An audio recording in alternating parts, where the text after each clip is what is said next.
बिस्मिल्लाहिर्रहमानिर्रहीम। अस्सलाम वालेकुम नाज़रीन, मैं अहमद फ़वाद हूँ और आप मेरा यूट्यूब चैनल देख रहे हैं। अहम ख़बरों, तजज़िये और तबसरे के साथ आज की व्लॉग में आपकी खिदमत में हाज़िर हुआ हूँ। आज की सबसे बड़ी ख़बर जो है तोशा खाना ट्रायल के हवाले से आपके साथ में शेयर करूँगा। सुप्रीम कोर्ट के फ़ैसले के बाद ये अब बहस शुरू हो चुकी है कि क्या इमरान खान को रिलीफ़ मिला है या नहीं मिला।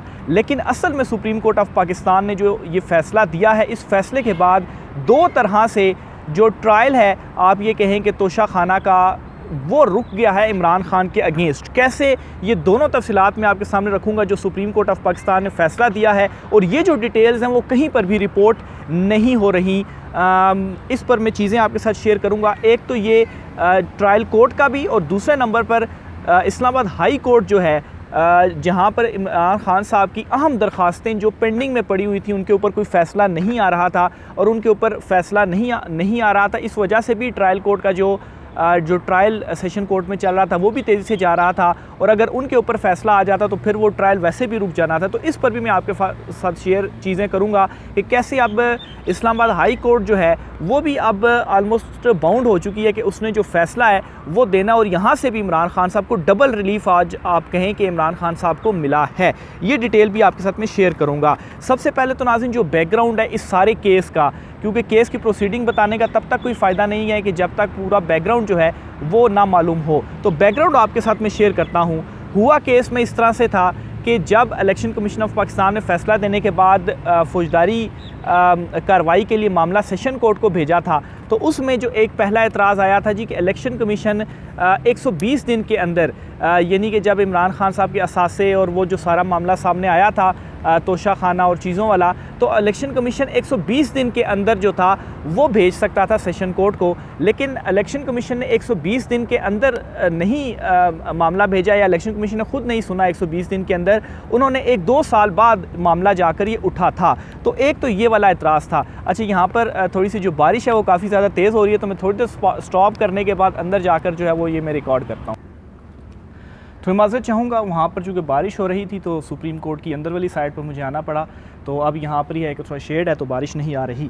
अच्छा, तो बहरहाल जो मामला था 120 दिन वाला, एक तो वो इतराज़ था, एक तो वो दरख्वास्त थी जो इस्लामाबाद हाई कोर्ट में दायर है, और वो अभी तक दायर ही है। उसके ऊपर कोई जो डिसीजन है वो नहीं आया। यानी कि अगर उसके ऊपर इस्लामाबाद हाई कोर्ट कोई डिसीजन दे देती है या एक्सेप्ट कर लेती है, तो जो ट्रायल चल रहा है इस वक्त सेशन कोर्ट के अंदर वो ऑटोमेटिकली रुक जाता है।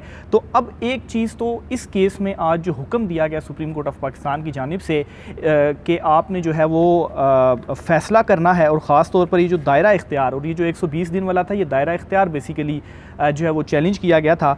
तो इसके ऊपर चूँकि आज जस्टिस याया अफरीदी की जानिब से ये रिमार्क्स भी सामने आए हैं कि आप जो है वो पहले दायरा इख्तियार के हवाले से जो फ़ैसला हम हाई कोर्ट को कह देते हैं कि वो इसके ऊपर जो फ़ैसला है वो करे। पहले ये लफ्ज़ जो है वो इस्तेमाल किया गया है। तो इसका मतलब ये है कि पहले अगर ये डिसाइड होता है तो एक तरह से, एक तो यहाँ से अगर इसके ऊपर फ़ैसला आ जाता है इस दरख्वास्त के ऊपर, तो फिर क्या होगा, ट्रायल ऑटोमेटिकली रुक जाएगा।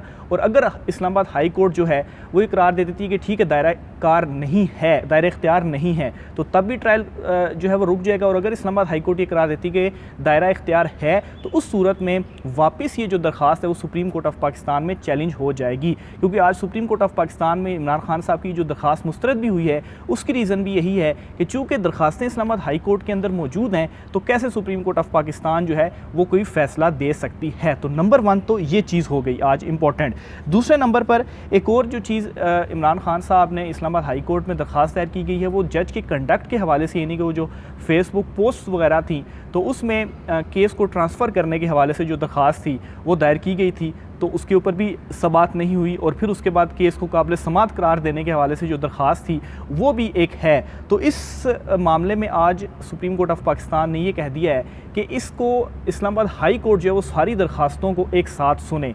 यानी कि कल वैसे ही दरख्वास्तें जो हैं समाअत के लिए मुकर्रर हैं, तो कल इस्लामाबाद हाई कोर्ट को ये दरख्वास्तें सुननी पड़ेंगी। और अब ये जो चीज़ सामने आ रही थी कि इस्लामाबाद हाई कोर्ट दरख्वास्तें वहाँ पर लग नहीं रही, वहाँ पर सुनी नहीं जा रही, तो वहाँ से अगर मामला डिले है तो ज़ाहिर सी बात है कि ट्रायल कोर्ट में जो चीज़ें हैं वो उसी तरीके से चल रही हैं, तो इधर से फ़ैसला नहीं आएगा, तो वहाँ से पहले जो है वो फ़ैसला आ जाएगा। और जिस तेज़ी से जो है वो ट्रायल इमरान खान साहब का चल रहा है, तो उसमें यही होगा कि पहले ट्रायल कोर्ट से फ़ैसला आ जाएगा, लेकिन चूँकि ये अब ऑर्डर आ गया है तो अब क्या होगा कि अब इस्लामाबाद हाई कोर्ट को इनको सुनना पड़ेगा और सुन के इसको ऊपर जो फ़ैसला है वो देना पड़ेगा, और जल्दी जो फ़ैसला है देना पड़ेगा। ये नहीं होगा कि वहाँ पर ट्रायल चलता रहेगा और यहाँ पर जो इस्लामाबाद हाई कोर्ट है वो फ़ैसला ना दे। कोई भी फ़ैसला बेशक रिजेक्ट कर ले या बेशक एक्सेप्ट कर ले, रिजेक्शन की सूरत में क्या होगा ये भी अदालत ने आज कहा है कि इस्लामाबाद हाई कोर्ट कोई फ़ैसला देगी तब ही वो आप सुप्रीम कोर्ट ऑफ पाकिस्तान में आ सकते हैं, और फिर सुप्रीम कोर्ट ऑफ पाकिस्तान उसको तफसीली तौर पर सुनने के बाद कोई फ़ैसला देगा। ये जस्टिस मुसरत हिलाली साहिबा की जानिब से भी ये रिमार्क सामने आए।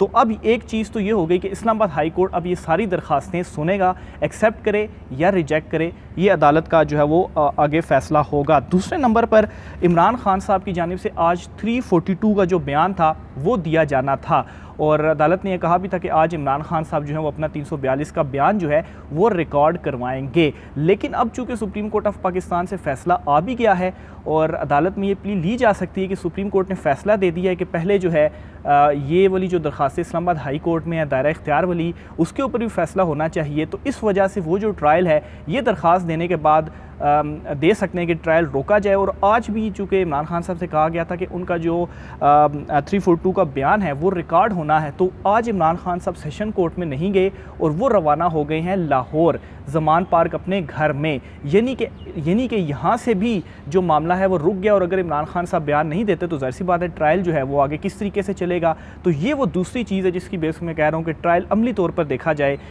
तो टेक्निकली थोड़ा सा देखा जाए तो एक किस्म का रुक भी गया है, और ये प्ली भी ली जा सकती है। जो इमरान खान साहब के वकला वगैरह हैं वो वहाँ पर प्ली ये भी ले सकते हैं कि सुप्रीम कोर्ट ने ऑर्डर भी कर दिया और फिर उसके बाद इस्लामाबाद हाई कोर्ट में दरखास्तें भी पेंडिंग है। अब यहाँ पर एक और चीज़ भी आपके साथ में शेयर करता चलूँ कि अगर इस्लामाबाद हाई कोर्ट जो है वो रिजेक्ट कर देती है इमरान खान साहब की दरखास्तें, तो फिर क्या होगा, तो फिर सुप्रीम कोर्ट ऑफ पाकिस्तान में ये सारा मामला जो है वो आ सकता है। और चूँकि दायरा इख्तियार में जो 120 दिन वाला मामला है कि 120 दिन के अंदर ही आप रुजू कर सकते थे, तो वो तो जो लिमिट थी या वो वाले जो दिन थे वो तो क्रॉस हो गए थे। तो इसका मतलब ये है कि 120 दिन के बाद आप दायर नहीं किया जा सकता। तो यहाँ से एक बहुत बड़ा रिलीफ भी इमरान खान साहब को मिलेगा। तो अमली तौर पर आज ये जो इस प्रोसीडिंग हुई है सुप्रीम कोर्ट ऑफ पाकिस्तान में, ये बड़ा रिलीफ है एक किस्म का इमरान खान साहब के लिए। और दो तरीके मैंने आपको गिनवा दी कि किस तरह से टेक्निकली जो ट्रायल है वो रुक गया है। एक तो 342 का बयान है, आज इमरान खान साहब ने नहीं दिया, और वहाँ पर प्ली भी ले सकते हैं कि कोर्ट ने कहा है जी कि इस्लामाबाद हाई कोर्ट ये डिसीजन जो है वो दे, इनको सुने। और जाहिर सी बात है उन्होंने दायरा इख्तियार और प्रोसीडिंग को ही चैलेंज किया हुआ है, तो जाहिर सी बात है पहले ऊपर से फैसला आ जाए इस्लामाबाद हाई कोर्ट का। अगर वो इनको रिजेक्ट कर देती हैं तो फिर उसी सूरत में ही नीचे जो है वो ट्रायल कोर्ट में प्रोसीडिंग चल सकती हैं। तो ये तो एक हो गया पहला। और दूसरा मामला कि ये दो तरीके से सुप्रीम कोर्ट ऑफ पाकिस्तान से ये बड़ा रिलीफ आप इसको कह सकते हैं।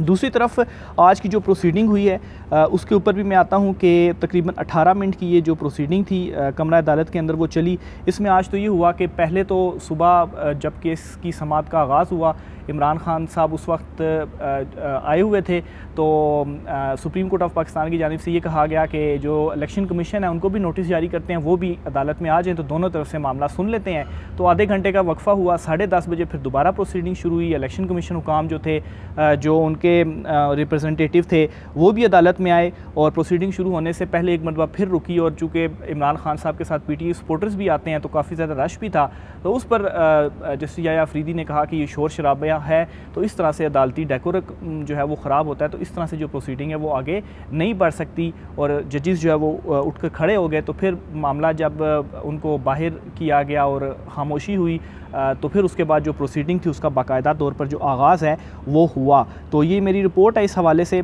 जो मैं आपके सामने पढ़कर सुना देता हूँ। इससे मज़ीद आपको क्लियर हो जाएगा एक तो बैकग्राउंड और कैसे इमरान खान साहब को दो तरह से जो है वो ट्रायल रोकने के हवाले से टेक्निकली देखा जाए तो रिलीफ मिला है, और फिर उसके बाद ये प्रोसीडिंग आप जब सुनेंगे तो मज़ीद मामलात आपको क्लियर हो जाएंगे।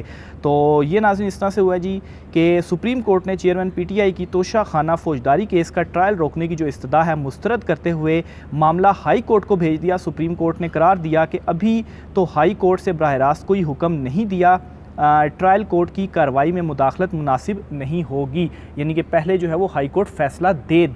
तो ज़ाहिर सी बात है जब तक हाई कोर्ट फ़ैसला नहीं देता तो असल में चैलेंज तो यही प्रोसीडिंग ही हुई है कि वो दायरा इख्तियार उनका नहीं है। और फिर मज़ीद आगे मैं इसके ऊपर चलता हूँ जी कि जब इमरान खान साहब के जो वकील हैं ख्वाजा हारिस साहब, उन्होंने सुप्रीम कोर्ट से ट्रायल रोकने की इस्तदा की। और ये वाकई ज़ाहिर सी बात है, सुप्रीम कोर्ट ऑफ पाकिस्तान में जब मामला आता है तो वो हाई कोर्ट का जो चैलेंज करता चीज़ें होती हैं वो आती हैं, तो डायरेक्ट ट्रायल कोर्ट में नहीं हो सकता, उसको जो है वो हाई कोर्ट रोक सकती है। लेकिन मसला ये था कि हाई कोर्ट में भी दरखास्तें पेंडिंग थी, वहाँ से भी कोई जो फैसला था वो नहीं आ रहा था। तो अब ये जो कहा गया कि वो पहले फ़ैसला कर दें, तो हाई कोर्ट का ये जो रिमार्क्स हैं ये बहुत ज़्यादा इंपॉर्टेंट भी हैं। अच्छा, इस पर जो अदालती रिमार्क्स हैं वो मैं आपके सामने वो भी मैं रखता हूँ।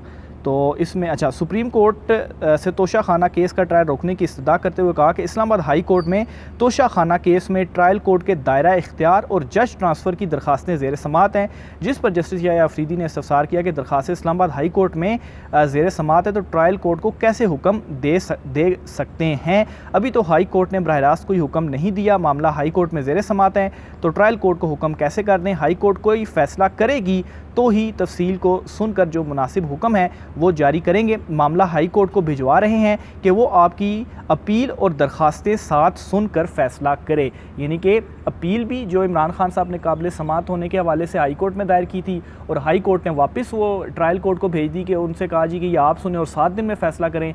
लेकिन ट्रायल कोर्ट में चूँकि काफ़ी स्पीडीली काम चल रहा है तो उन्होंने तीसरे चौथे दिन ही फ़ैसला सुना दिया। तो फिर उसको इस्लामाबाद हाई कोर्ट के फ़ैसले को चैलेंज करते हुए इधर आए, लेकिन दीगर सारी चीज़ें भी सुप्रीम कोर्ट ऑफ पाकिस्तान में डिस्कस हुई। तो ये नाज़रीन आज की ओवरऑल प्रोसीडिंग थी और इमरान खान साहब के लिए एक ये अच्छा फ़ैसला था।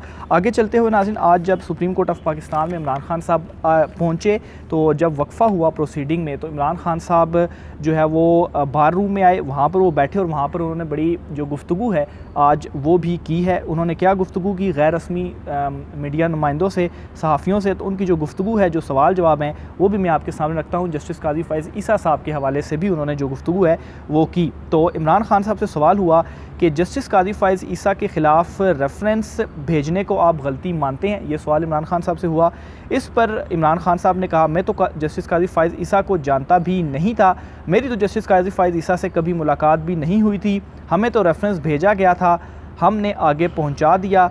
इस पर सहाफ़ी ने दोबारा सवाल किया जी कि क्या आपको रेफरेंस इस वक्त की एस्टेब्लिशमेंट ने भेजा था। इस पर इमरान खान साहब ने कहा, क्या आपको किसी किस्म का शक है, ये मुस्कुराते हुए कहा। यानी कि एक इनडायरेक्टली इशारा इमरान खान साहब ने किया कि उस वक्त की जो एस्टेब्लिशमेंट थी बेसिकली उन्होंने जस्टिस काजी फ़ैज़ ईसा के अगेंस्ट जो रेफरेंस था वो भेजा। अच्छा, फिर इसके अलावा मज़ीद सवाल इमरान खान साहब से हुआ कि क्या 9 मई के बाद वो लोग जिन्होंने सिर्फ पार्टी ओहदों को छोड़ा है, क्या इनके लिए वापसी के रास्ते खुले हैं। अच्छा, एक तो वो लोग हैं कि जिन्होंने तो पार्टी ही पूरी छोड़ दी, लेकिन जिनमें असद उमर आप कह लें, उन्होंने पार्टी नहीं छोड़ा, पार्टी के ओहदों से जो है उन्होंने रिज़ाइन दिया, लेकिन फवाद चौधरी, परवेज़ खटक ने पार्टी ही छोड़ दी।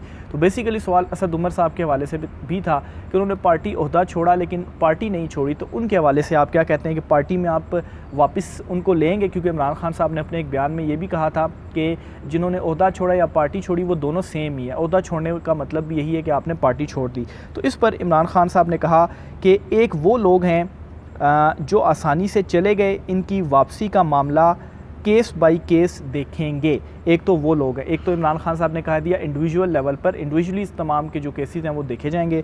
दूसरे नंबर पर इमरान खान साहब ने क्या कहा जी कि दूसरी जानिब मियाँ महमूदुर रशीद, इजाज़ चौधरी, आलिया हमज़ा, डॉक्टर यास्मीन, अली मोहम्मद ख़ान और शहरयार अफरीदी हैं जो बड़े स्पेशल लोग हैं। पार्टी को मुश्किल वक्त में छोड़कर जाने वालों का इन लोगों से कोई मुकाबला नहीं है। यानी कि इमरान खान साहब ने ये यहाँ पर क्लियर कर दिया कि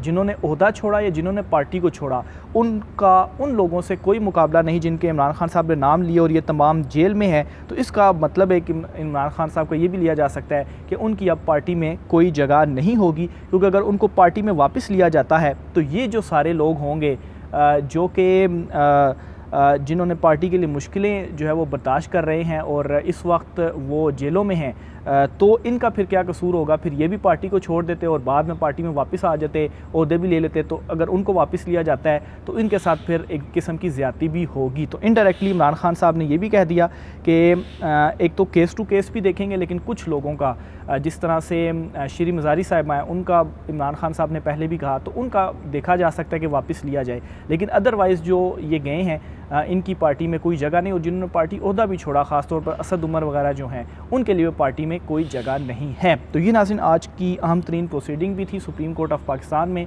इमरान खान साहब के हवाले से। मज़ीद जो भी होता है आपके साथ में शेयर करता रहूँगा। राय का इज़हार कीजिएगा। मुझे इजाज़त दीजिए। अल्लाह हाफ़िज़।